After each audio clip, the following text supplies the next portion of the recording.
rendons grâce à Dieu notre Père. Nous sommes le 1er septembre 2019 et notre proclamation prophétique, c'est va avec l'onction et les dons spirituels que tu as pour sauver, guérir et libérer les captifs. Voilà notre proclamation donc de septembre 2019. Et nous allons voir aujourd'hui un message d'envoi pour le mois de septembre qui va nous permettre de fonctionner dans le mois de septembre. Donc on ne sait pas comment Dieu va nous conduire dans ce mois de septembre là. Donc puisqu'on dit d'aller, si les gens s'en vont, ça veut dire qu'ils ne sont pas là où ils doivent venir. Dieu n'a pas dit venez à l'église. Dieu a dit quittez l'église, allez. C'est ça le mois de septembre. Donc vous pouvez venir me trouver ici. Aucun enseignant, aucun prédicateur. Donc tu vas aller. Donc, non, non, pas vous amuser. On dit d'aller, il faut aller. Il dit, notre titre ce matin va avec cette onction et les dons spirituels que tu as. Bon, voilà. Donc le mois de septembre, on a ajouté pour sauver, guérir, délivrer les captifs. Mais nous allons mettre l'accent sur la première partie. Va avec cette onction et les dons spirituels que tu as. Si tu n'es pas convaincu que tu as ça, c'est un problème. Et je voudrais que vous puissiez, comme un petit enfant, ouvrir vos cœurs aujourd'hui et recevoir ce que pendant des années vous avez cherché à travers beaucoup d'efforts, et d'efforts. Quand nous comprenons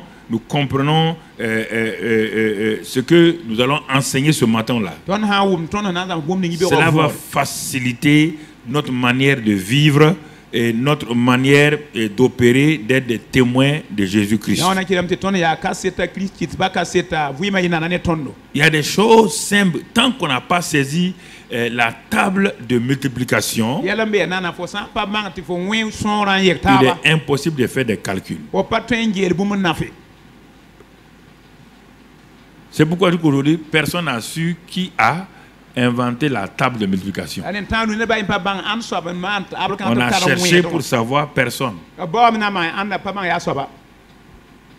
Pourtant, c'est la base de tout. Regarde bien. Regarde bien. Sans l'addition, la soustraction, la multiplication et la division, il n'y a rien que tu peux faire pour faire ni le commerce, ni l'économie, ni rien sur cette terre. Et pourtant, c'est ça l'élément de base. Alors, donc, il y a certaines choses qui sont des éléments de base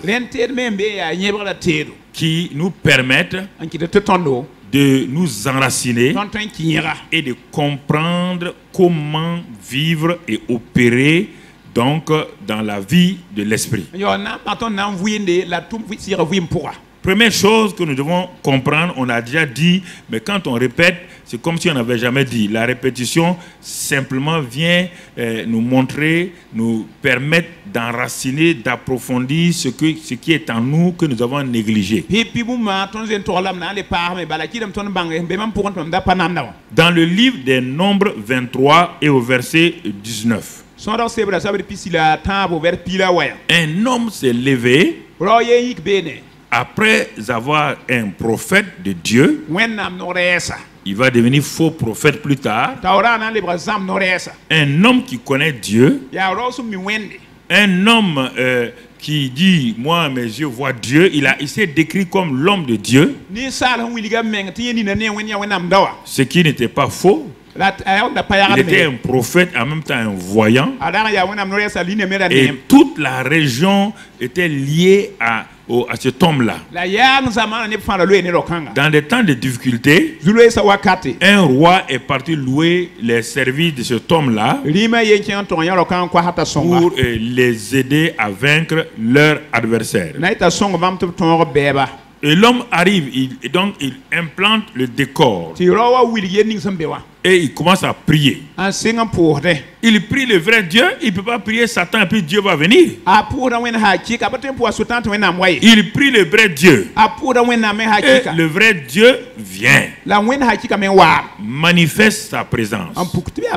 Il lui demande qu'est-ce qu'il fait ici. Dieu a le droit de vous demander parfois quand vous priez pourquoi vous êtes ici et que faites-vous ici. Vous êtes venu demander quoi exactement? Mais l'homme de Dieu lui dit, voici ce que je suis venu demander. Quand Dieu a entendu sa requête, Dieu va répondre. Il va répondre. Mais il va le répondre pas dans le sens de l'homme de Dieu Balaam, mais dans le sens de ce que lui a dit. Dieu est constant, il ne change pas. Il n'y a point d'ombre de variation en lui.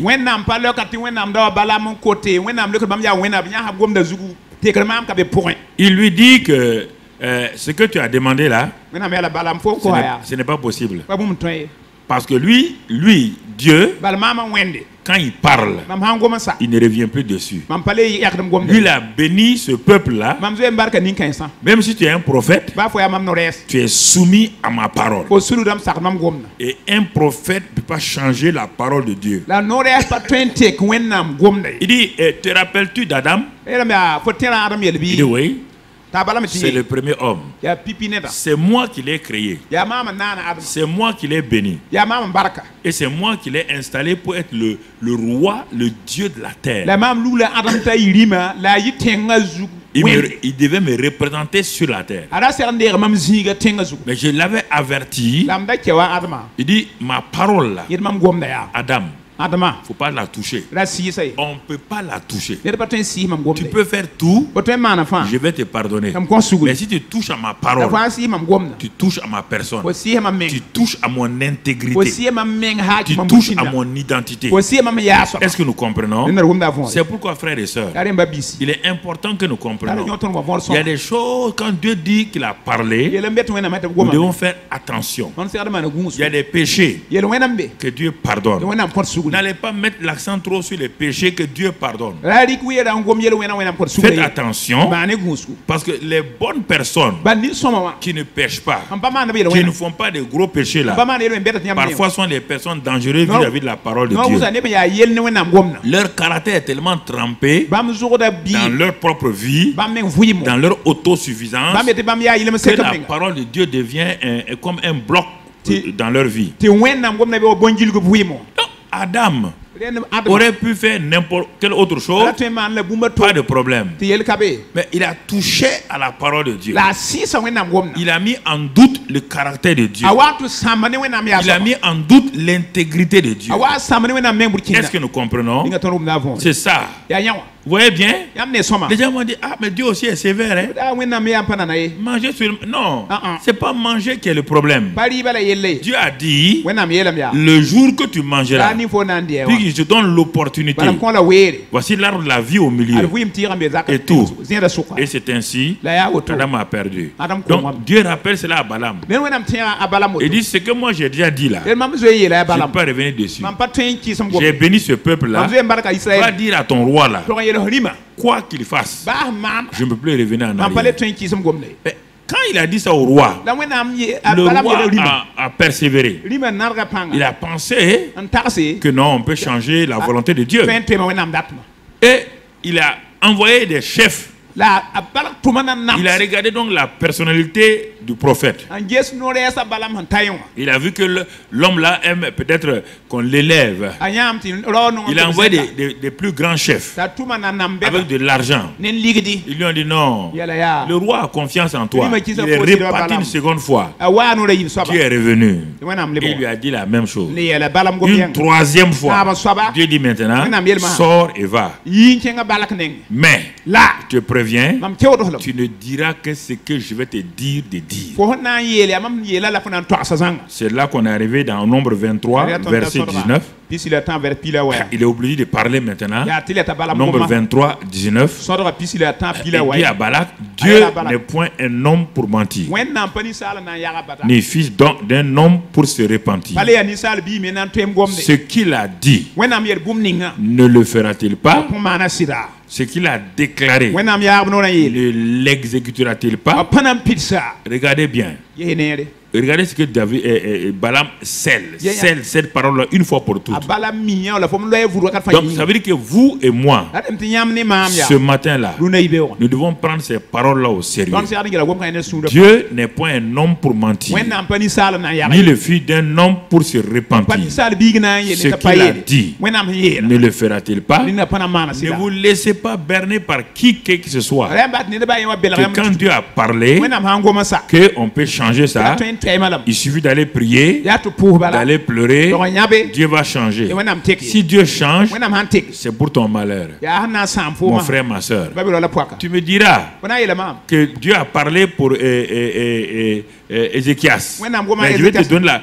Il y a des paroles absolues, il y a des paroles subjectives, des paroles personnelles pour toi. Quand c'est ta vie, tu as péché, tu te répands, Dieu, il efface. Dieu n'a pas changé de parole, parce qu'il a déjà dit que lorsqu'on pêche et qu'on se répand, lui il pardonne, il change. Alors c'est ainsi que on voit ici cette déclaration faite par Balaam. Et Dieu dit à un autre prophète, il dit à ce prophète-là que moi Dieu, je veille sur ma parole pour l'exécuter. Alors donc si on met ces deux paroles-là, on voit tout le caractère de Dieu dans ces deux déclarations. On voit tout le caractère de Dieu dans ces deux déclarations. Alors je suis un étudiant de la Bible. Je suis un disciple de Jésus. Je m'arrête et je regarde.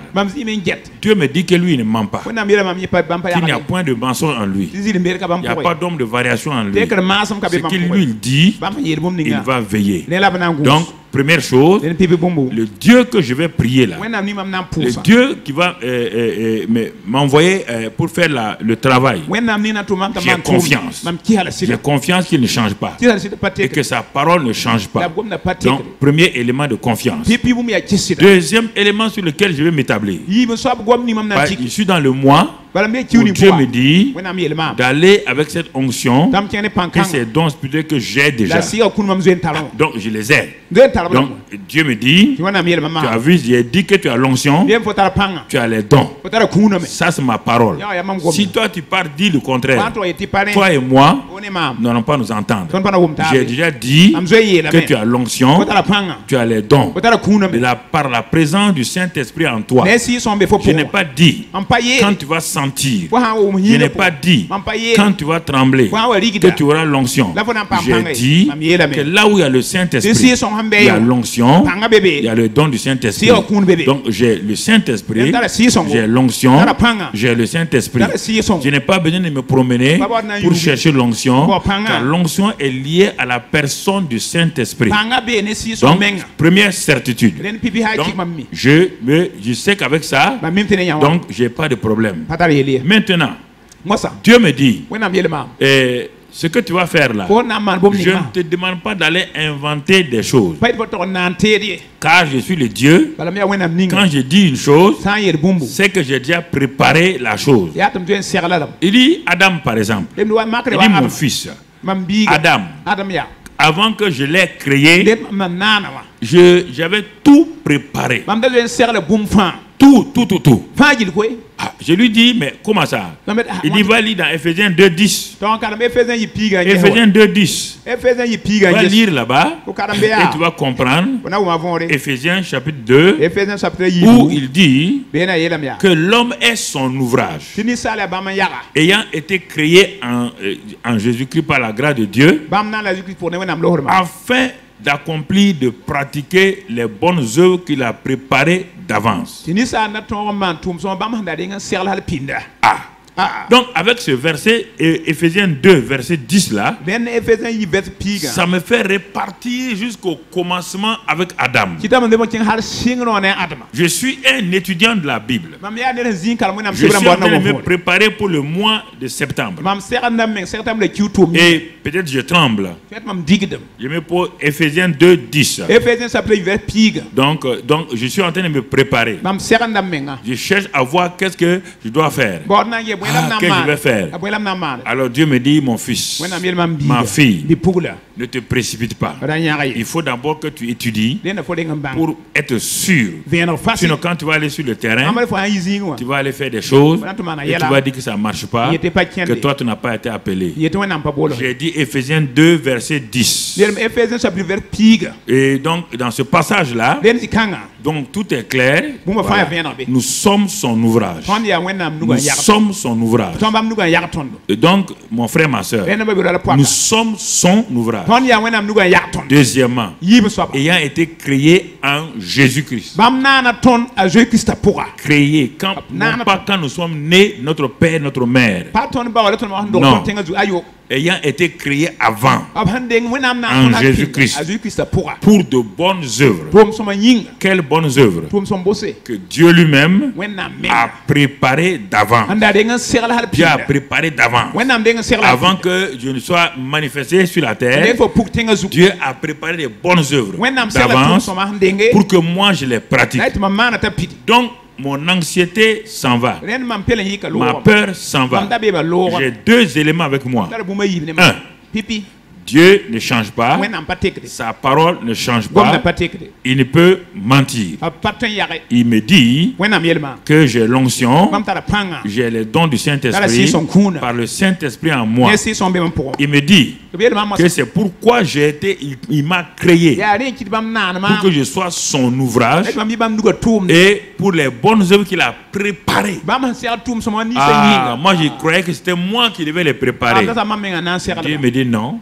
Je n'ai jamais dit à quelqu'un de préparer des choses. Je les ai préparées. Tout ce que tu dois faire dans ce mois-là, sauver les gens là, j'ai déjà préparé le salut. Quand Christ est mort, il a sauvé le monde, tout le monde entièrement, potentiellement. Rentre dans ça et amène les gens à la manifestation du salut. Si Christ n'a pas sauvé les gens, ce n'est pas maintenant que tu peux sauver les gens. Toi-même, tu as été sauvé comment? C'est quand quelqu'un t'a dit que Jésus est mort pour toi, pour te sauver, que tu as accepté et tu es sauvé. On va dire simplement ça aux gens pour guérir. Il est là encore. Le même Jésus là qui a porté nos péchés a aussi porté nos maladies. Et dans 1 Pierre 2, 24, il dit, il a lui-même par les meurtrissures duquel vous avez été guéris. Vous avez été guéris. Il a déjà tout préparé. Il a préparé mon salut. Il a préparé la guérison. Il a préparé la délivrance. Donc en ce moment-là, il me dit maintenant, troisième chose, Seigneur, tu ne mens pas. Ta parole est la vérité. Tu as préparé sur ton ouvrage. Tu as préparé les bonnes œuvres. Mais comment je dois les faire? 2 Corinthiens 3, verset 5. 2 Corinthiens 3, verset 5. Qu'est-ce qu'il me dit là-bas? 2 Corinthiens 3, verset 5. Ce n'est pas à dire que nous sommes par nous-mêmes capables. Nous ne sommes pas capables de concevoir quelque chose venant de nous, nous-mêmes. Nous ne sommes pas capables. Donc arrête ta peur, arrête ton anxiété. Dieu ne te demande pas d'aller inventer des choses. Dieu ne te demande pas d'aller fabriquer des choses. Dieu ne te demande pas d'aller créer des choses. Dieu te dit que toi et moi, nous ne sommes pas capables de faire quelque chose par nous-mêmes. Mais notre capacité, au contraire, vient de Dieu. Alors, en ce moment-là, dans ces trois choses-là, pourquoi tu es inquiet? On te dit d'aller sauver. Ce n'est pas toi qui dois sauver. On te dit d'aller guérir. Ce n'est pas toi qui vas guérir. On te dit d'aller libérer. Ce n'est pas toi qui vas libérer. Dieu te dit qu'il a déjà tout préparé. Que lui ne ment pas. que tu es son ouvrage, que tu as été créé pour ça. Et il te dit que ta capacité vient de lui. Alors, la base est posée. Quel est l'argument qui va t'amener à ne pas aller?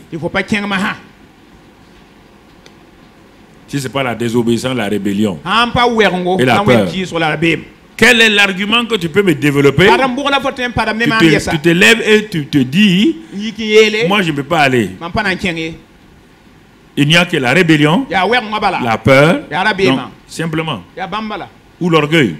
Ah, moi je suis directeur général, mon ami. Il y a des présidents qui témoignent. Il y a des ministres qui témoignent. Ne prends pas tes titres, du moins c'est là pour les brandir devant. Ça n'a pas d'importance. Mon ami, mon frère, ce qui est important là, c'est que tu es un enfant de Dieu. Alors, si nous regardons ça, nous pouvons nous arrêter pour faire un premier point. Avant d'avancer, nous faisons un premier point. Ça, c'est la méthode pédagogique. Pour passer à un deuxième point, on s'arrête pour voir si le maître dit, est-ce que vous avez compris? Les enfants disent oui. Je résume. Nous voulons avancer. Nous voulons aller sur le terrain. Donc je vous dis, avant d'aller sur le terrain, c'est lui qui nous envoie là. Dit que lui il ne ment pas. Que lui, il n'est pas un homme pour mentir. Que lui, il ne change pas. Il nous dit qu'il nous a créés. Nous avons été créés. Il dit, oublie ton père et ta mère. Ton père et ta mère ne sont que des instruments. Ils ne t'ont pas créé. C'est moi qui t'ai créé. C'est moi qui t'ai fait passer par ton père et ta mère. Car j'avais besoin de toi sur la terre. J'avais besoin de toi sur la terre. Donc j'ai suscité une maman, un papa, qui sont mariés pour que toi tu viennes sur la terre. Donc c'est pas ton père, ta mère qui détiennent ta vie. La preuve aujourd'hui, ils sont plus sur la terre. La preuve qu'aujourd'hui, même s'ils sont sur la terre, tu as quitté leur maison, tu es ailleurs. Donc ça prouve que ce n'est pas eux qui t'ont créé, c'est moi qui t'ai créé. Et tu ne peux pas te séparer de moi. Si tu le fais, c'est pour ton malheur. Donc, je t'ai créé, tu es mon ouvrage, pour que tu sois dans un hôpital, dans un service, dans un marché, partout. Je t'ai créé et pour que là où tu es, tu sois mon ouvrage pour les bonnes œuvres que j'ai déjà préparées. Toi, tu dis, ah, où ça? Il dit, mais c'est comme ça. J'avais préparé les bonnes œuvres pour mon fils Jésus. Mais il était au ciel. Il n'était pas encore même venu sur la terre. C'est pourquoi il a dit au ciel. Il dit, Père, je viens pour faire ta volonté. Et il dit, quand il est venu sur la terre, il dit, dans Jean 6, la volonté de mon Père, c'est que quiconque croit en lui, en moi, ait la vie éternelle. Et il m'a donné tout. Il m'a déjà tout donné. Où? Quand j'étais au ciel déjà. Donc c'est pourquoi je suis venu. Maintenant, j'attendais quoi? Qu'il me rende capable. C'est la seule chose que j'attendais. C'est pourquoi j'ai attendu 30 ans. Je ne doutais pas. Je sais que mon père ne ment pas. Je sais que mon père, j'ai été amené et fait homme par lui pour que je puisse être son instrument. Et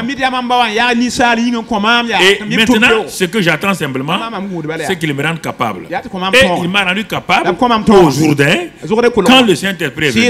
Et dès que le Saint-Esprit est venu, pourquoi je vais douter? J'ai laissé mon travail de charpentier, j'ai laissé mon village d'accueil, j'ai quitté Nazareth, je suis là, Capernaum. Est-ce que vous entendez? Il n'y a pas quelqu'un, si tu as compris ça, tu vas aller te mettre à jeûner, prier. Il faut obéir d'abord. Et tu verras ce qui se passe. Il faut obéir d'abord. Donc ce mois-là, si tu n'obéis pas pour gagner des âmes, c'est que tu es un rebelle. Un vrai rebelle. Un rebelle orgueilleux. Un rebelle orgueilleux. Il n'y a rien d'autre qu'un rebelle orgueilleux. Mon frère, ma soeur, tu dois remplir ce temple-là. Dieu nous donne de construire ce grand temple-là. C'est pour que tu le remplisses. Que tu le remplisses. Nous sommes en train d'aller dans ça, justement. Tu crois qu'on va faire ça, et puis on va remplir à moitié. Il y aura un vide derrière. Toi, tu es chargé de remplir le temple. Non, faut pas dire amen. Hein. C'est chargé, chacun d'entre nous ici. Le nombre de gens qu'il y a là, si dans ce mois de septembre, là, chacun d'entre vous gagne une seule âme. Mais le temple est déjà rempli. Le temple est déjà rempli. Ce n'est pas le pasteur. Le pasteur vous équipe pour gagner des âmes. Ce n'est pas son rôle. Son rôle est de vous équiper. Son rôle est de vous former. Son rôle est de vous dire ce que Dieu vous a donné. Et toi, ton rôle, c'est d'aller témoigner et d'amener les âmes à Christ. Alors, nous pouvons nous arrêter pour faire le premier point. Et ce premier point est donné par cette déclaration que je vais te donner.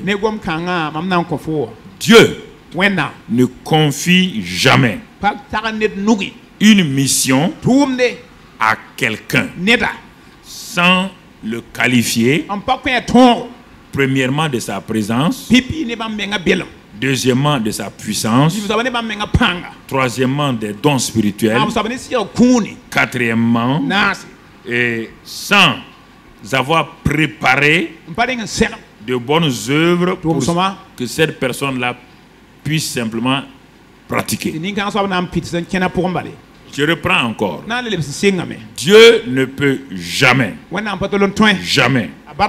confier une mission à quelqu'un sans, premièrement, le qualifier de sa présence. C'est-à-dire sa présence est avec la personne. C'est une qualification. Qualifier de sa présence.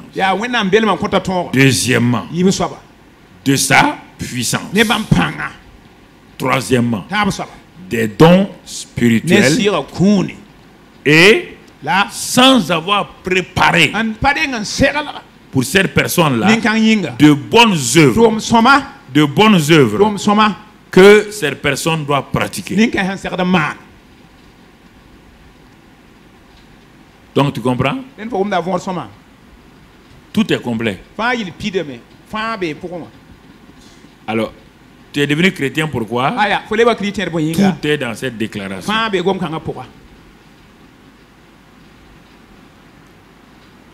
Prenons l'exemple d'Adam. Commençons au commencement toujours. Les gens veulent prendre le christianisme dans un contexte culturel aujourd'hui.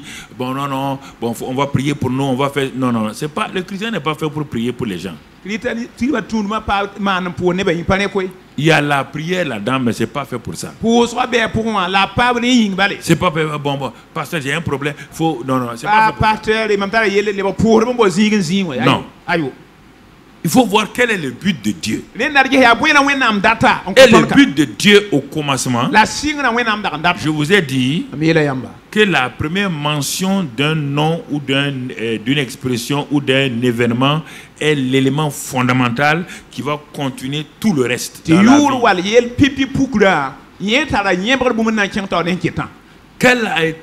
Qui a été le premier missionnaire sur la terre? Et pourquoi il a été établi missionnaire? Non, il faut bien écouter. Laissez même Jésus d'abord. Laissez Abraham. Laissez Moïse. Tout ça c'est venu parce que le premier missionnaire a failli. S'il n'a pas failli, la Bible s'arrêtait. Genèse 1, Genèse 2, c'est fini. Genèse 3 là, c'est le fait que le missionnaire a failli. Que Genèse 3 jusqu'à Apocalypse est venu. Il n'y aurait jamais eu de Bible. On n'a pas besoin de Bible. Parce que la présence de Dieu et la nature était la première Bible de Dieu. C'est ça, mon frère. C'est parce que le premier missionnaire a échoué que ce livre-là a été amené à l'existence. Donc, retournons voir ce que Dieu a confié au premier missionnaire. Et regardons si ma déclaration là, que je viens de vous donner, je n'ai pas pris ça quelque part, hein, c'est en méditant que j'ai rassemblé tout ça là, pendant tous ces mois là, et que j'ai écrit ça ici. On va voir, est-ce que ce que j'ai dit ici, est-ce que Adam et Ève ont vécu ça? 1. Qui a créé Adam? Qui l'a créé? Ok. Donc, il est l'ouvrage de qui? Ok. Donc, il est l'ouvrage de Dieu.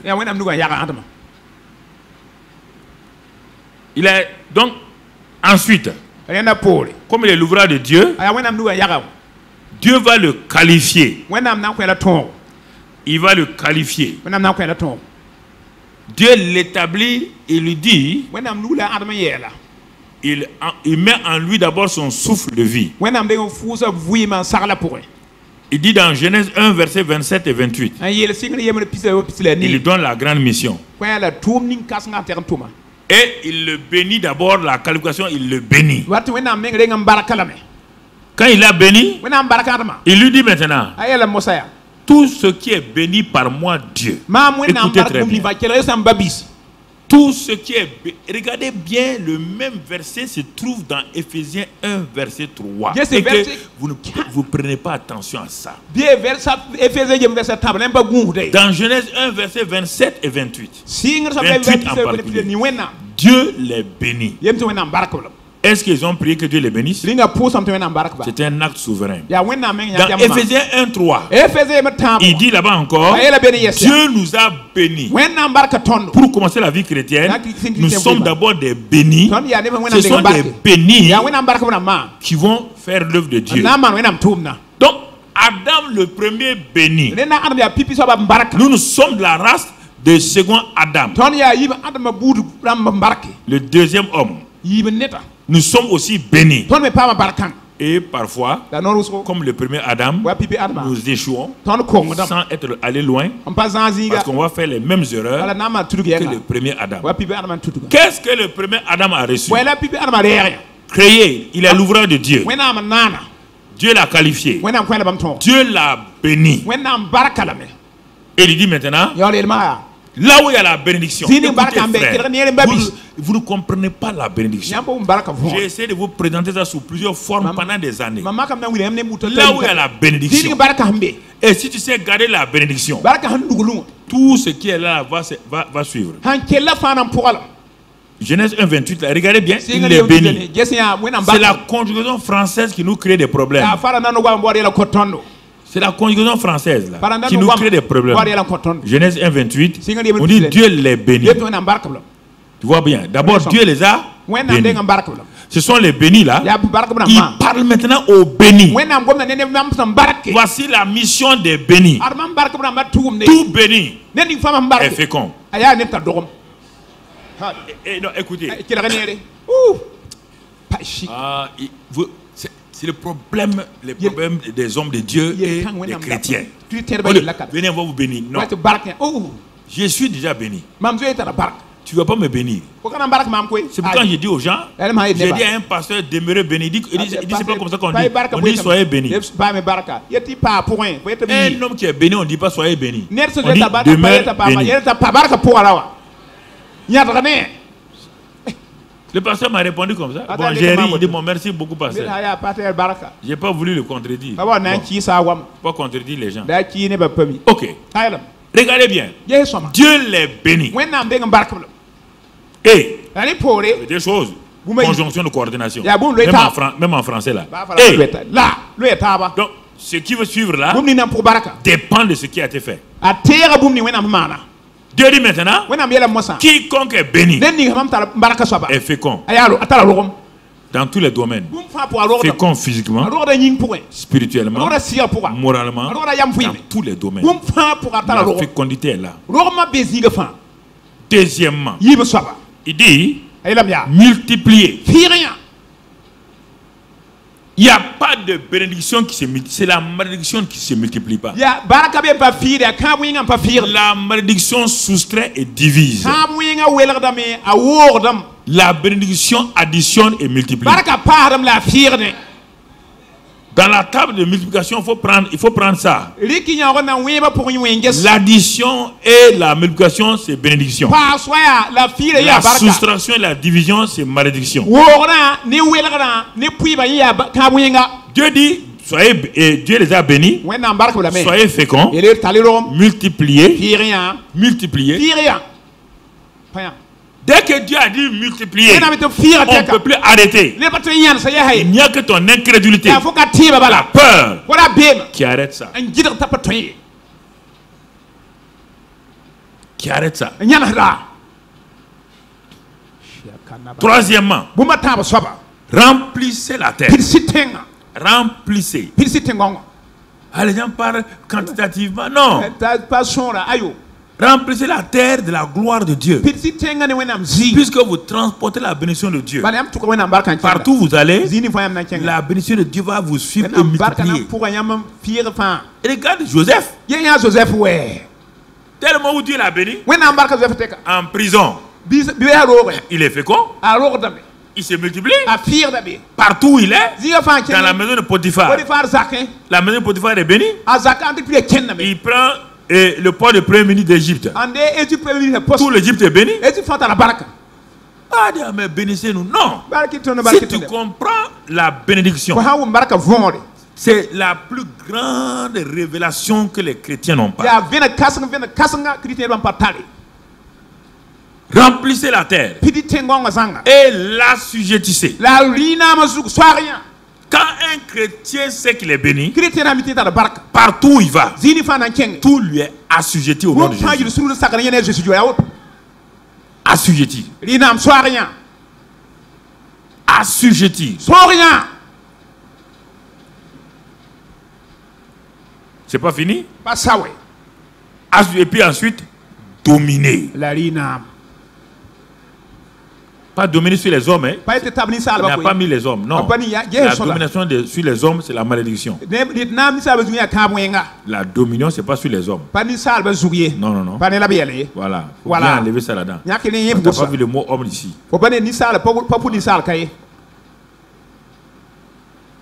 Béni. Le cahier des charges est donné.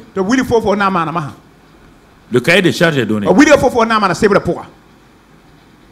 Maintenant, Dieu, il va le rendre capable. En faisant quoi? Il souffle en lui sa nature. Et l'homme devint un être vivifiant. Il est maintenant à l'image de Dieu. Il est à la ressemblance de Dieu. Pas dans sa chair. Non. Dans son être, spirituel. Dieu lui a donné ça. Donc il devient un être humain ayant la divinité en lui. Comme Jésus était Dieu ayant l'humilité en lui. C'est pourquoi il dominait comme ça. Il est le dernier Adam. Il est venu avec la bénédiction. Il était fécond. Il s'est multiplié. Et regarde ce qu'il a fait. Textuellement. C'est ça le christianisme. Ah, on va me donner. Non. Ça c'est l'enfantillage.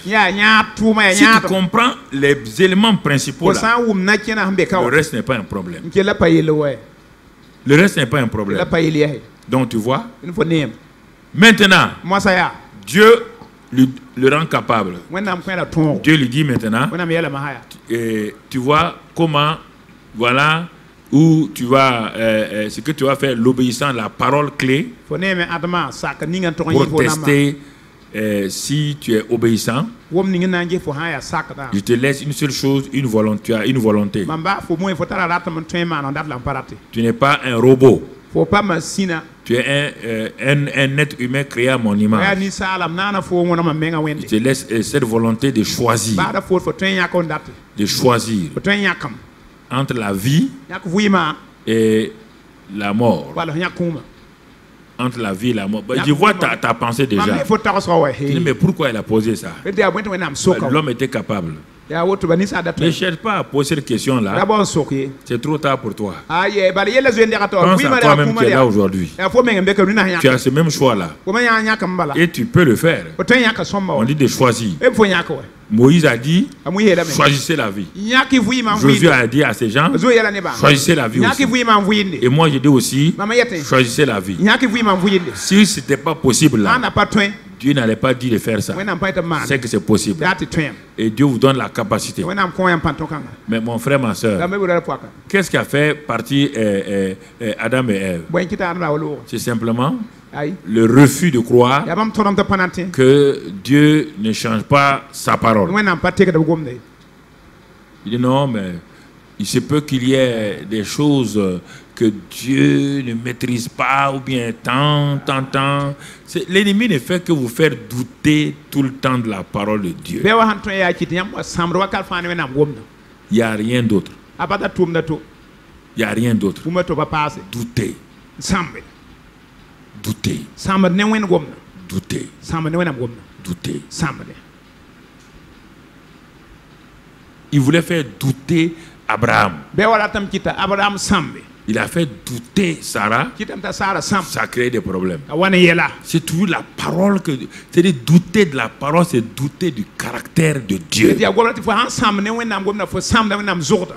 J'ai dit que les péchés, tous les péchés sont pardonnables. Mais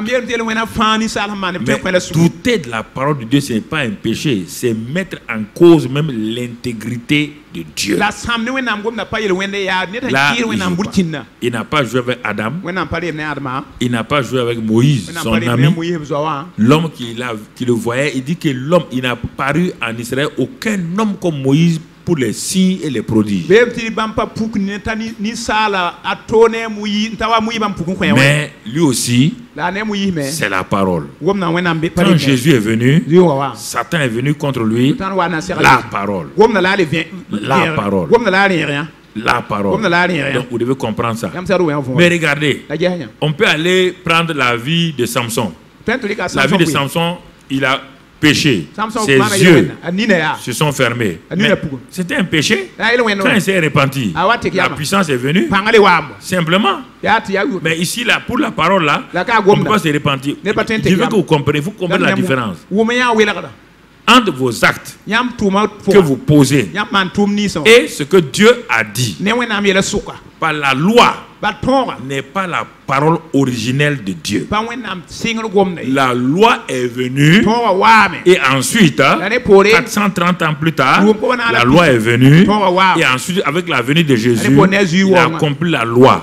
Donc, la loi n'est pas la parole originelle. Donc, tu comprends?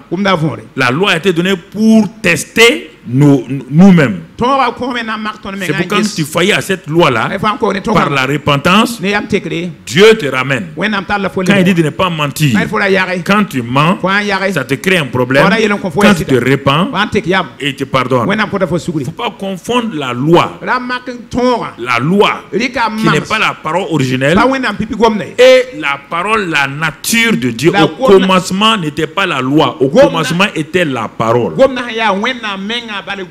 Je dis ça, tu as l'air de réfléchir, de dire le contraire.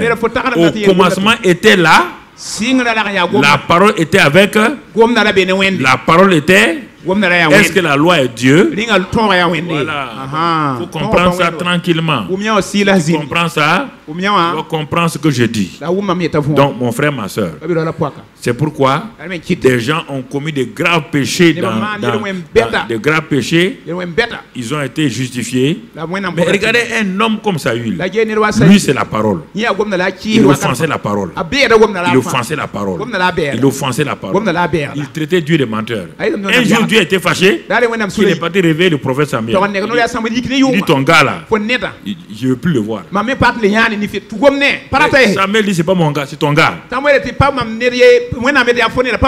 C'est toi qui l'as dit d'aller le moindre. Quand je dis une chose, il fait le contraire. Il y a des gens comme ça. Vous ne verrez jamais faire de grands péchés. Mais quand Dieu dit, si vous êtes debout, regardez, ça c'est pas la loi, hein? Dans les 10 commandements, il n'y a pas le pardon là-dedans. Il y a pardon là-dedans. Hein? Parce que le pardon, c'est ce que Dieu même fait. Ce n'est pas une loi. L'amour, le pardon, ça c'est Dieu lui-même. Quand Dieu dit, dès le moment où moi je pardonne, j'ai pardonné les hommes. Si toi tu ne pardonnes pas, ça tu offenses ma parole. Tu comprends? C'est pour quand tu es debout, tu fais ta prière sans pardonner, je ne te pardonne pas. Et si je ne te pardonne pas, toi et moi, on n'est pas ensemble. Mais toi, tu vas dire, mais moi j'ai fait ça, mais l'autre là, il a commis adultère. Mais il s'est repenti. Et le sang de Jésus est venu pour ça. C'est ça que les gens ne comprennent pas. Vous allez partout trouver au ciel des gens qui ont commis des scandales. Et vous chercherez des gens qui n'ont jamais commis un scandale. Mais dont leur cœur était dur par rapport à la parole de Dieu.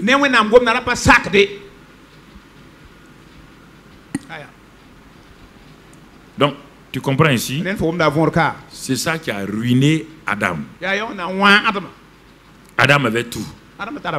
La seule chose, il a douté de la parole nature de Dieu.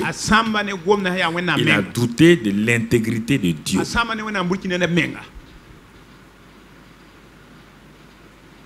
Regardons Moïse.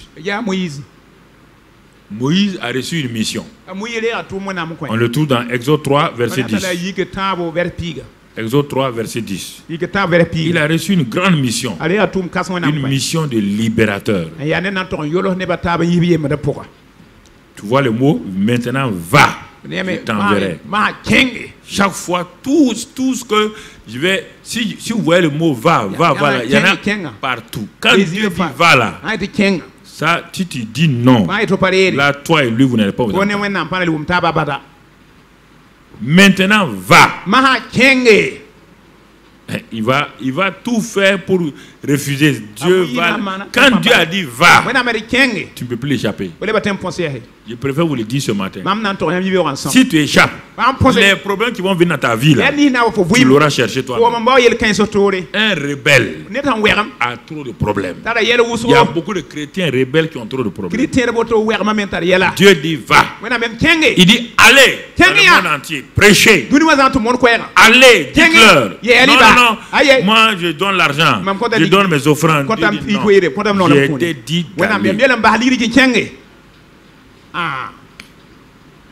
Ah, mais moi, tu vois, Seigneur, moi, je nettoie l'église. Je t'ai dit, après nettoyer, d'aller. Écoutez ce matin. Va. Je t'enverrai et tu feras sortir d'Égypte mon peuple. Ça, c'est la mission. Je vous ai dit toujours, il y a la mission. Ensuite, le verset 12. Toujours. Verset 12 maintenant. Je serai avec toi. La présence de Dieu. Dieu nous qualifie de sa présence. Je reprends ma déclaration que j'ai faite là. Dieu ne confie jamais une mission à quelqu'un sans le qualifier de sa présence, de sa puissance, des dons spirituels, et sans avoir préparé de bonnes œuvres pour cette personne pour qu'il les pratique. Regardons. Va. Je serai avec toi. Deuxième chose, sa présence. Toujours. Quand Dieu dit va, c'est-à-dire il va aller avec toi. Si tu refuses, si tu laisses Dieu bouger, quand Dieu dit va, toi tu ne vas pas. Toi tu restes pour prier. Le problème que tu cherches là, tu l'auras. Il faut bien écouter. Puisque quand Dieu dit va, il va avec toi. Si toi tu ne pars pas, pourquoi Dieu va rester? Vous n'avez plus marché ensemble. Troisième chose. Exode 4, verset 12. 4, verset 12. Dieu a tout préparé. Il a préparé quoi? Même les paroles. Exode 4, verset 12. Il dit, je serai avec ta bouche et je t'enseignerai ce que tu auras à dire. Moïse, quand moi je dis à quelqu'un d'aller, la personne n'a pas besoin de dire qu'elle doit aller dire. Il dit, va seulement. Si tu as confiance en moi, dans chaque circonstance, situation, je vais mettre mes paroles dans ta bouche. Je vais te dire ce que tu vas dire. La présence de Dieu, la parole de Dieu. Dieu dit, va. Verset 17. Prends dans ta main cette verge avec laquelle tu feras les signes. Ici, j'ai dit, Dieu dit, voici les signes que je t'ai donnés. Les dons. Les dons sont là. Même si c'est un bâton. C'est un simple bâton. Dès le moment où Dieu dit c'est des signes, c'est des signes. Dès le moment où Dieu a dit, vous imposerez les mains aux malades et les malades seront guéris. C'est votre bâton comme ça. Je vous parle. Si vous voulez, vous obéissez. Si vous voulez, vous n'obéissez pas. Et ceux qui nous écoutent aussi dans le monde entier actuellement. Même chose. Verset 20. On attend, on regarde, on va voir ce que Moïse va faire. Moïse pleura, roula à terre. Qu'est-ce qu'on voit ici? Moïse fait quoi? Prie sa femme. Est-ce que vous croyez que c'était facile? Non, je vous pose la question. Vous dites aujourd'hui là, aujourd'hui à quoi? Toi, tu ne peux pas rencontrer Pharaon. Moïse apprend sa femme. Vous imaginez? L'homme qui a vécu en Égypte 40 ans, qui connaît la puissance de frappe de Pharaon. Je veux que tant que vous n'avez pas confiance en Dieu, là, vous ne pouvez pas voir le surnaturel. Le surnaturel est à côté de vous, mais Dieu ne manifestera pas. Le gars s'est assis. Il a réfléchi. Il dit, quand c'est Dieu même là, il n'est pas dit au revoir à son beau-père. Il a pris sa femme et ses fils. Les filles montaient sur l'Égypte et retournaient dans le pays d'Égypte. Et retournant dans le pays d'Égypte, avec quoi? Il prit dans sa main la verge de... Regarde la confiance. Un bâton que lui-même il avait. Dieu dit, c'est ça les dons. Les dons sont en toi. La parole de connaissance est là-dedans. Les miracles se trouvent là-dedans. Tout est trouve là-dedans. Tous les miracles que Moïse a fait en Égypte. On dit les 10 plaies. Plus que ça. Ouvrir la mer rouge. 11e. Tout c'est tout. Frapper le rocher, l'eau sort. Tous ces miracles étaient où? Dans le bâton. Les dons spirituels sont en vous. Mais ils ne vont pas se manifester. Si Moïse était resté en Égypte et dans le désert avec son bâton, ça va marcher?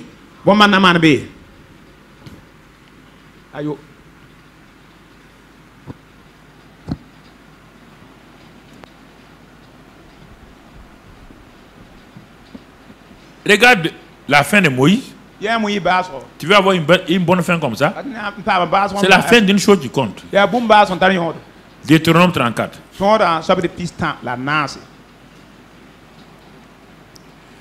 Regarde Deutéronome 34. Toi, tu pries chaque année, chaque 1er janvier, longue vie, longue vie. Moïse était âgé de 120 ans lorsqu'il mourut. Sa vue n'était point affaiblie et sa vigueur n'était point passée.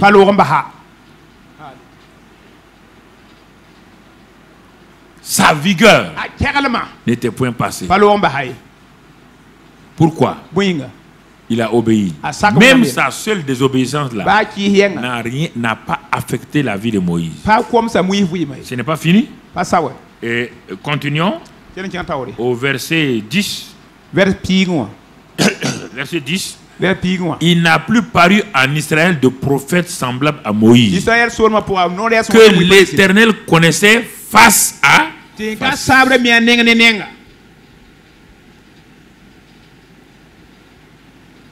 Mais on va dire, ah, mais Seigneur, c'est pas possible. Un homme qui connaissait Dieu face à face, il a eu tant de problèmes. C'est ça le problème des gens. Les gens croient que parce qu'un homme de Dieu a une relation avec Dieu, il n'a pas de problème. Mais un homme qui connaissait Dieu face à face, et puis il a fait cette grande erreur-là, c'est ça que vous devez savoir. Il connaissait Dieu face à face. Et puis le peuple désobéissait.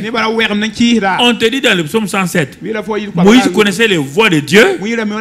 Le peuple cherchait les œuvres de Dieu. Il marchait dans deux voies différentes. Moïse cherchait le cœur de Dieu, les voix. Le peuple cherchait les œuvres, le pain, les cailles, l'eau fraîche, tout. Ils ont eu tout, ils ne sont pas rentrés. Bien que Moïse ne soit pas rentré, regarde sur le montant de la transfiguration. La montagne de transfiguration. Regarde sa récompense. Pour que les gens n'aient pas un mauvais jugement sur Moïse. Parfois, pour que les gens n'aient pas de mauvais jugement sur leur pasteur, Dieu oublie de faire certaines choses spécifiques pour leur montrer que celui-ci est mon ami. Parce que souvent, les gens, le peuple de Dieu ne connaît pas les serviteurs de Dieu. Regarde Moïse. Même ses propres frères. Regarde sa femme là. Il est parti prendre une noire. Il était noir. C'était noir. C'est ça. Mais qui l'habite devant nous? Dathan, Corée, Abiram. Non. Tu n'es pas le seul ici. Nous aussi, on est anciens ici. Mais Dieu a ouvert le sol, enterré leur famille. Voilà, Moïse. Tu as fait mourir les gens. Tu n'es pas sérieux. Donc vous comprenez, l'homme de Dieu a des luttes que personne ne peut comprendre. Il n'y a que son Dieu qui peut comprendre. Les gens croient que l'homme de Dieu, quand il se lève seulement, dès qu'il fait comme ça, les anges viennent. Même ceux qui sont proches des hommes de Dieu ne comprennent pas leur lutte. Et on ne peut pas dire à un homme de Dieu, fais comme ça, ne fais pas comme ça. Non, c'est pas comme ça qu'il vit. Et un homme de Dieu ne fait pas comme ça, fais comme ça. Non. Tu comprends? C'est pourquoi il aimait entrer la présence de Dieu. Le secret de Moïse, c'était la tente d'assignation. Quand Dieu a dit de faire la tente là, il aimait rentrer là. Il restait face à face avec Dieu. Et face à face avec Dieu. C'est ça, c'est le secret que Josué a appris avec lui. Rester face à face avec Dieu. Ça veut dire quoi? On n'a pas dit qu'il est assis comme ça, et puis Dieu voit assis sur son trône. Non. Face à face avec Dieu, c'est d'entrer dans son lieu secret. Là où tu as l'habitude de prier, là où tu as l'habitude de méditer, dans ta chambre haut, partout, sur ton lit haut, tu sais que tu es dans la présence de Dieu. C'est ça simplement. Quand on dit ça, les gens croient que on va rentrer, on va voir une lueur jaunâtre, et puis des choses qui scintillent là. Maintenant on est dans la présence de Dieu. Non. Face à face avec Dieu, c'est parler avec Dieu. Tu es conscient qu'il est là? Comme deux amis. Deux amis n'ont pas besoin ils sont assis face à face. On dit ils sont assis face à face. Est-ce que leur face la brille? Est-ce qu'il y a quelqu'un dont les yeux font bouh? Non. Ils sont face à face. Ils causent, décontractés. Dieu est comme ça. On peut causer à lui décontracté. Tu ne me verras jamais à genoux. Qui a fait ça avant? Ça, c'est les enfants. Je ne dis pas non. C'est bon. Mais quand ils vont connaître Dieu là, ils ne vont plus crier. Tu ne peux pas crier sur Dieu. Toi, tu vas crier sur Dieu. C'est normal, continuez. Vous n'êtes pas arrivé encore. Et vous allez arriver aussi. Quand vous allez arriver là-bas, vous allez dire, heureusement que Dieu ne nous frappait pas à cause de ça. On n'a pas... Quand je rentre dans ma chambre, dès que je rentre dans ma chambre, je viens de l'église comme ça là. Dès que je rentre dans ma chambre là, je suis entré dans la présence de Dieu. Sa présence me dirige ici. Hein. Quand je viens ici, je viens dans sa présence. Sa présence est là. Mais les gens, non, mais tous les gens sont étranges. Quand on dit présence de Dieu là, ils sont tous, ils ont été habitués à aller chez les marabouts des choses. Ils sont habitués à ça. Non, ils sont habitués à ça. Le gars assis, il fait des... Non, Dieu n'est pas... C'est la simplicité. Entrer dans la présence de ton ami. Il n'y a pas de protocole. Tu vas simplement chez lui, tu le salues, bonjour, allô, ça va? C'est ça qu'il faut dire à Dieu. Le matin, tu te lèves, tu dis, alors, merci papa. Oh, j'ai passé une bonne nuit. Bon, en tout cas, loué soit l'Éternel. Tu dis des mots simples à Dieu. Pourquoi vous voulez compliquer? Pourquoi vous cherchez notre vocabulaire? Le vocabulaire dans toute sa Bible là. Face à face. Regardez comment il a fini. Ensuite, il va passer le témoin à Josué. Josué aussi. Je vous ai dit, va. La mission de Josué, Josué 1, verset 2 à 4. Mon serviteur Moïse est mort. Maintenant, lève-toi, passe ce Jourdain. Ouais. Toujours il faut aller. Toujours il faut aller. Il dit, Josué, passe le Jourdain, va. Toi et tout ce peuple-là, pour faire quoi? Pour entrer dans le pays que je donne aux enfants d'Israël.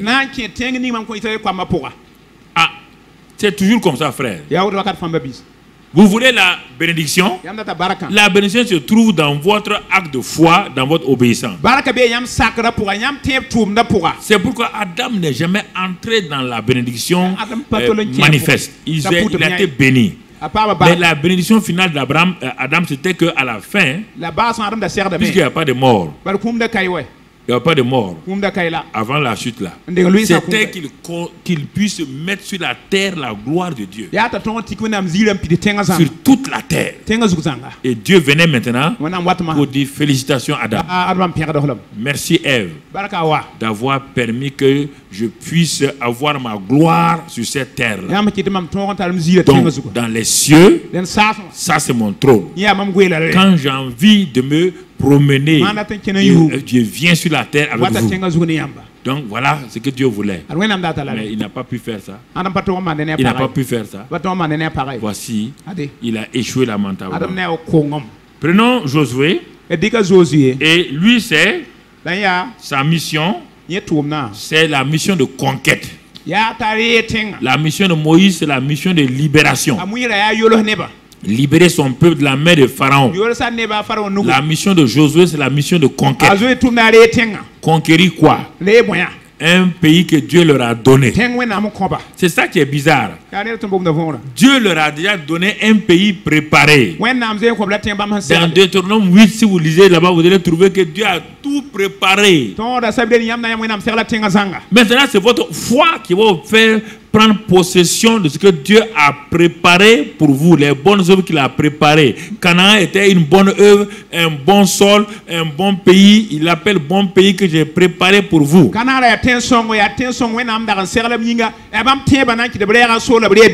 Il a déjà dit dans Deutéronome 8. Il dit le bon pays que j'ai préparé pour vous. Les bonnes œuvres que j'ai préparées pour vous. Donc, il a la mission, c'est de conquérir. Il a défini tout le pourtour de la mission. Les frontières de la mission. On trouve ça dans Josué 1, donc versets 5, 4 et 5. Tout. Et ensuite, présence de Dieu. Verset 5, Josué 1, verset 5.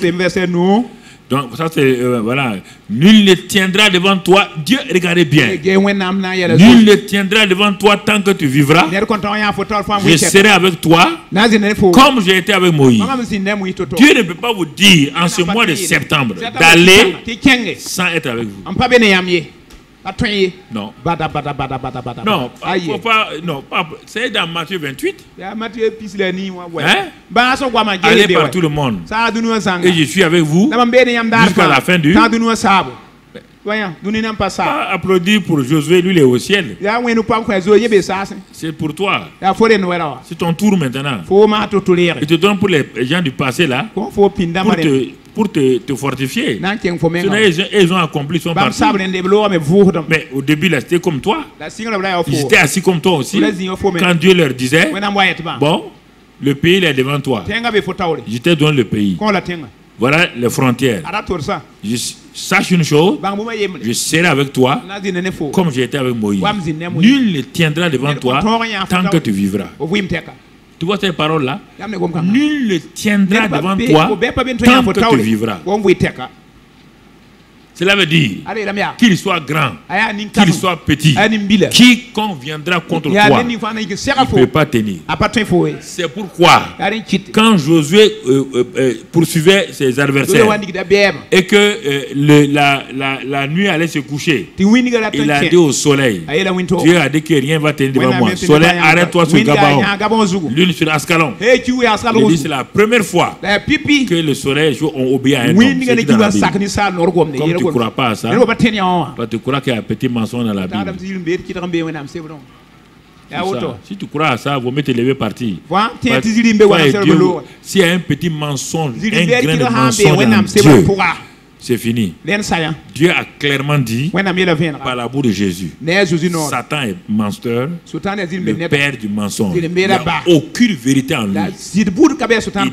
Il dit, par contre, moi, je suis la vérité. Il n'y a aucun mensonge en moi. Si toi tu dis qu'il y a de temps en temps Satan, il y a la vérité en lui. Et toi tu dis que de temps en temps, il y a un mensonge en Dieu. Il ne faut plus être chrétien. Toi et Dieu, c'est un péché que Dieu ne peut pas pardonner. Tu peux douter. Mais il ne faut pas jamais dire que ça c'est un mensonge. Et beaucoup de gens le font, ils se disqualifient sans savoir. Ta tête peut ne pas comprendre. Tous ceux qui sont ici là, leur tête ne comprenait pas. Mais aucun n'a dit que Dieu ment. Même Balaam a dit, Dieu ne ment pas. Pas t'amuser avec ça. Hein? Il y a des déclarations qui vous disqualifient. Et maintenant vous êtes assis. Je ne sais pas qu'est-ce qui m'arrive. Tu ne sais pas qu'est-ce qui m'arrive. Toi, il y a tant de jours tu as dit que Dieu est menteur. Et il dit, est-ce que deux personnes peuvent-elles marcher ensemble au préalable sans être d'accord? Parfois, c'est ça que les gens n'osent pas dire cette vérité aux gens. Ils croient que s'ils disent ça aux chrétiens, les chrétiens vont partir. Si quelqu'un est fait pour Dieu, il va rester. S'il n'est pas fait pour Dieu, il va partir. Des milliers de gens suivaient Jésus. Il y a une vérité qui va leur dire, pour les tester. Une vérité qui va commencer à leur dire. Dans Jean 6, il s'arrête là, on va pas le lire. Il dit, il s'arrête. Si quelqu'un ne mange pas ma chair, ne boit pas mon sang. Toute la foule là, qui les suivait pour les pains, ils étaient choqués. C'est la première vérité sur pourquoi il est sur la terre. Jusqu'à présent, ils ne savent pas pourquoi il est sur la terre. Jusqu'à présent, ils ne savent pas. Ah, le libérateur est venu. Le Messie est venu. L'homme qui va nous libérer de la main du joug de Rome. L'homme qui va nous donner toutes choses. Mais brusquement, il s'arrête, il dit une partie de sa mission. Si vous ne mangez pas ma chair, vous ne buvez pas mon sang. C'était ça, sa mission. Ah, là, ils ont dit non. Non, non, ta mission, si c'est ça là, il dit qu'il partit. Il restait les disciples. Vous voyez? Oui. C'est pourquoi il ne faut pas hésiter. Il faut tout le temps dire la vérité aux gens. Je ne suis pas là pour faire plaisir à qui que ce soit. Ni à moi, ni à qui que ce soit. Je parle de la vérité biblique et je ne parle pas de ma vérité. Voilà. Qu'est-ce qu'il dit? Mais quand les gens sont partis, il s'est tourné vers les 12 là. Il dit, mais vous aussi, vous ne voulez pas partir? Pierre dit, à qui irions-nous? Tu as les paroles de la vie éternelle. Tu es le Christ, le Fils du Dieu vivant. C'est ça que nous savons. On ne comprend pas tout, mais nous allons te suivre. Frères et sœurs, c'est à ça que je vous amène. Vous ne pouvez pas tout comprendre, mais je vous amène à adhérer, à accepter ces vérités bibliques-là qui vont vous libérer, qui vont vous conduire. Mais Josué, c'est ça. Et regardez, Deutéronome 34. Est-ce qu'il sera qualifié? Est-ce qu'il aura des dons? Regardons Deutéronome 34, verset 9.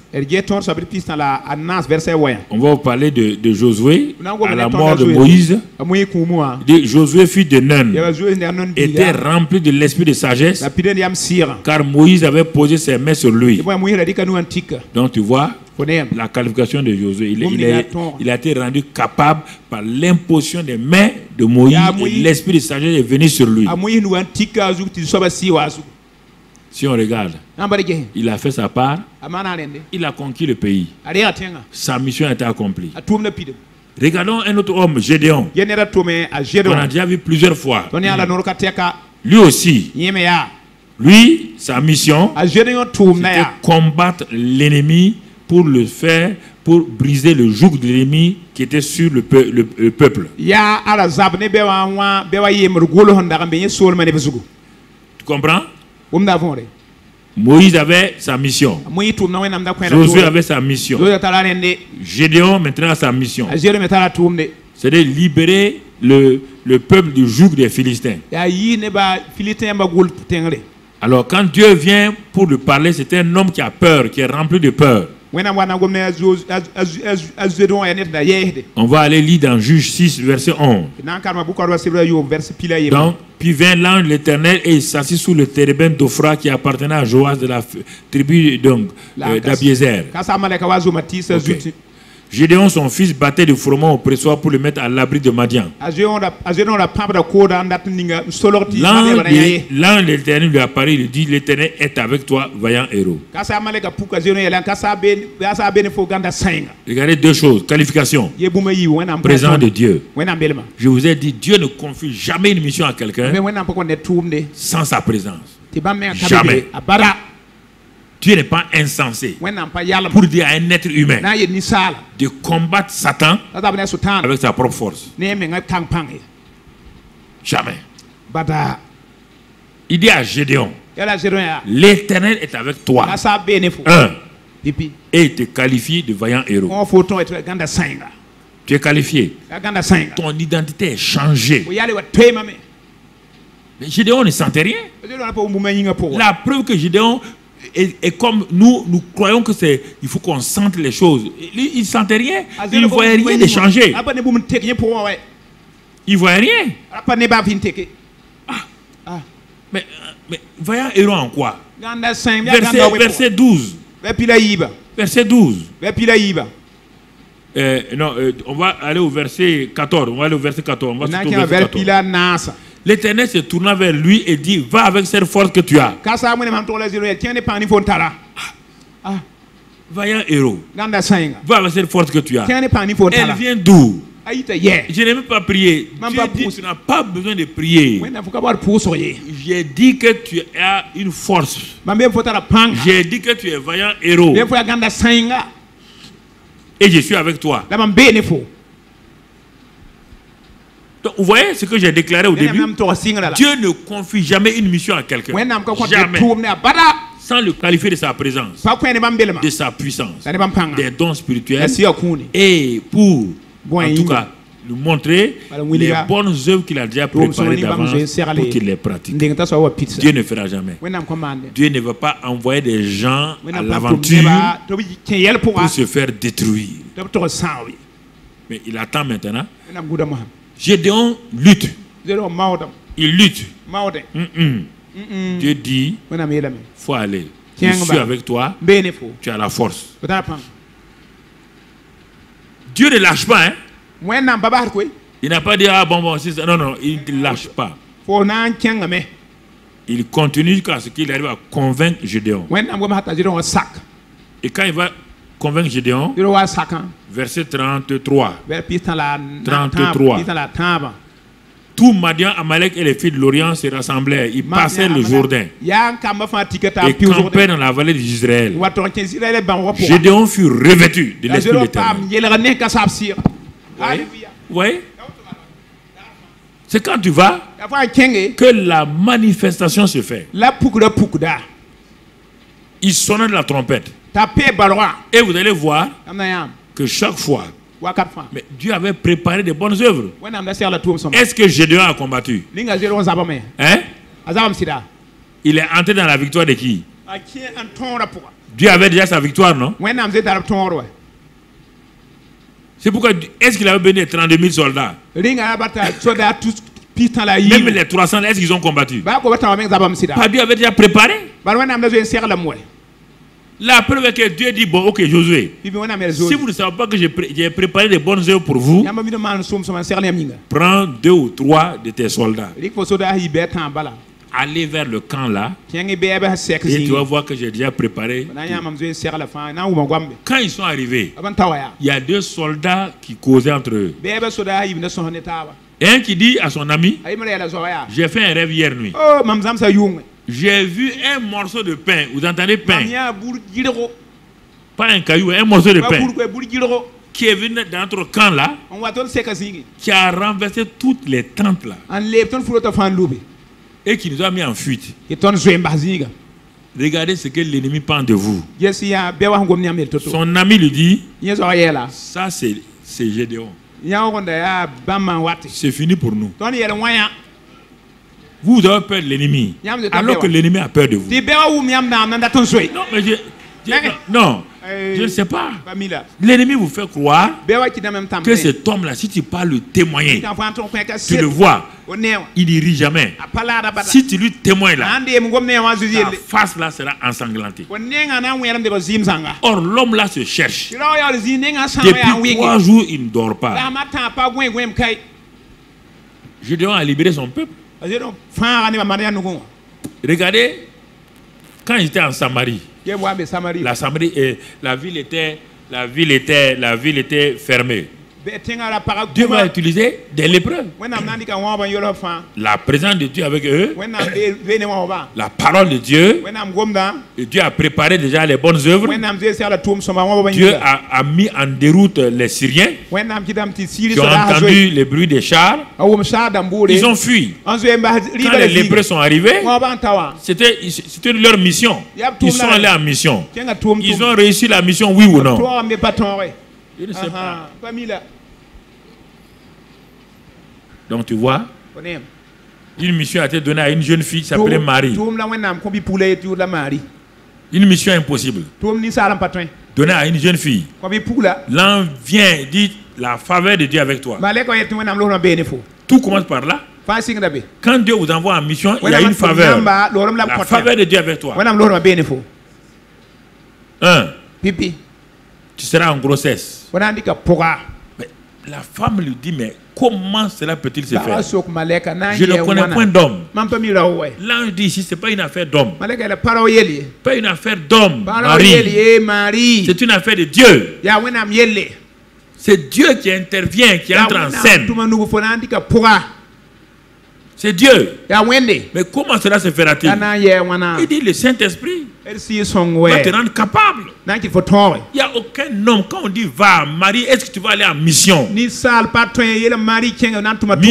pour que le monde entier sache que c'est par toi que l'enfant de Dieu est venu. Dès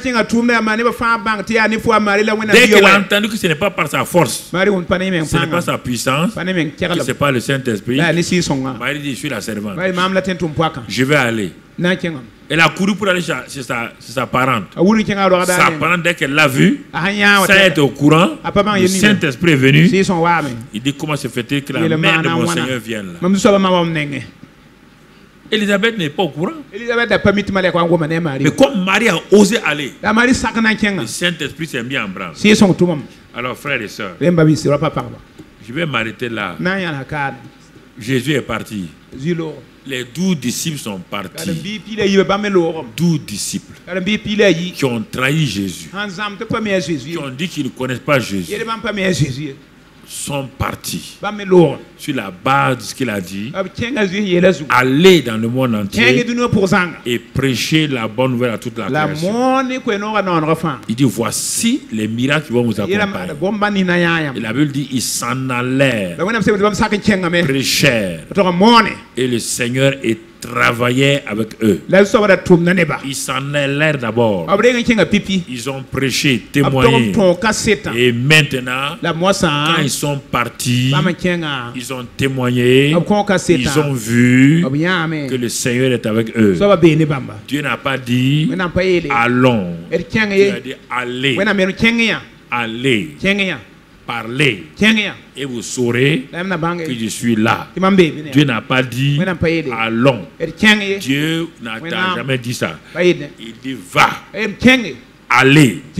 Si tu attends que Dieu dise allons maintenant, tu vas attendre longtemps. Mais si tu crois ce matin que le mois de septembre est le mois où tu vas voir la première personne convertie à Christ, ou toi aussi, tu pourras réjouir le ciel. On dit que s'il y a un seul pécheur qui se répand, tout le ciel est dans la joie. Tout le ciel est dans la joie. Les anges sont dans la joie. Est-ce ce mois de septembre qui vient de commencer? Est-ce que tu vas réjouir le cœur du Père en allant témoigner, en allant gagner des âmes à Christ, ou bien à la fin septembre, tu seras au même statu quo, et maintenant, je ne sais pas quel argument tu vas donner à Dieu. Alors baissons la tête pour rendre grâce à Dieu. Tu as compris ce matin ce que Dieu te dit? Tu as saisi. Il n'y a aucun argument. Dieu ne peut pas t'envoyer en mission, en mission de témoignage, en mission d'évangélisation, sans que sa présence ne t'accompagne, sans que sa puissance et ses dons spirituels ne soient avec toi, sans avoir préparé le terrain.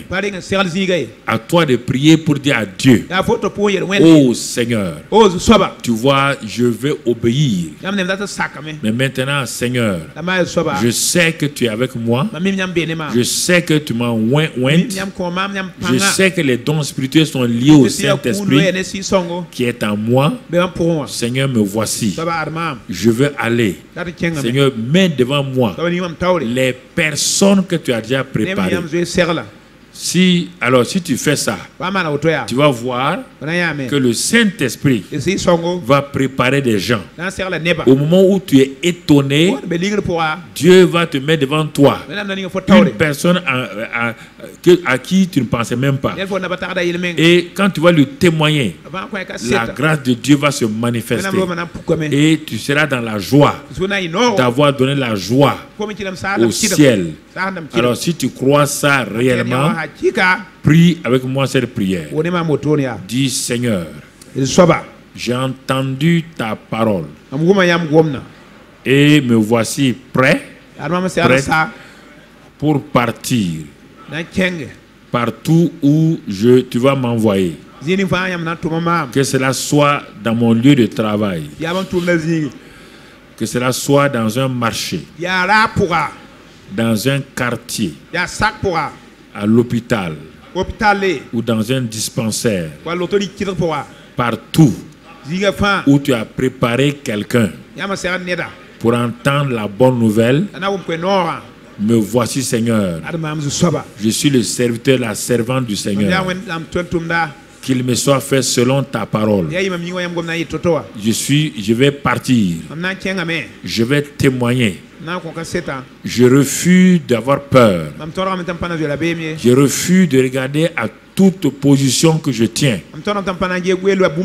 Je ne suis qu'un enfant de Dieu, un disciple de Christ. Je ne regarde pas mon titre. Je regarde à ma nature d'enfant de Dieu. un privilège, une faveur que tu m'as faite. Je sais qu'avec cette faveur, je peux témoigner à une personne, à deux personnes, à autant de personnes que toi-même tu mettras devant moi. Ce mois de septembre est un mois de récolte. Je vais récolter. La moisson est mûre. Je vais récolter. Et alors, le ciel sera dans la joie. Ton cœur de père et les anges seront dans la joie. Parce que j'aurai amené une âme à Christ mon Seigneur. Merci Père. Tu m'as qualifié. Je te bénis. Je te loue. Au nom de Jésus. Amen.